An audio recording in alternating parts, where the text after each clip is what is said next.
પણ તમને ઇક્વેશન સમીકરણ યાદ છે કે V = IR તો તમને યાદ.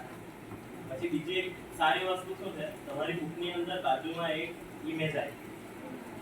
ઇમેજ જો કે શું છે કે પાઇપ જો છે એનાથી એની અંદરથી કરંટ પસાર થવાની ટ્રાય કરે, પસાર થાય, પણ એને દોરીથી બાંધીને કોણે રોકી રાખ્યો છે? અવરોધ, રેઝિસ્ટર R.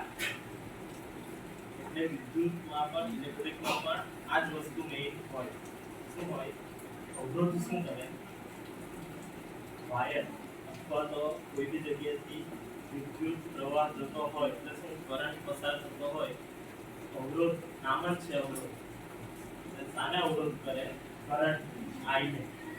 એટલે I ને જતો અટકાવ એ કામ હોય છે અવરોધ R, રેઝિસ્ટન્સ.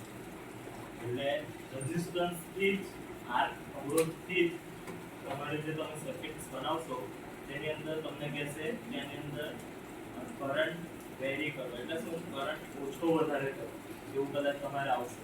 કદાચ એવું આવશે કે એની અંદર કરંટ કેટલો પસાર થાય છે તે તમે માપશો અહીંયા કે એક વોલ્ટેજ એટલે શું તમે બેટરી લગાવી દો, બરાબર?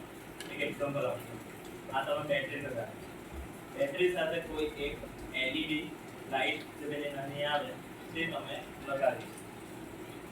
ત્યારે શું થાય સર્કિટની અંદર તે પહેલા આપણે શરૂઆતમાં જ્યારે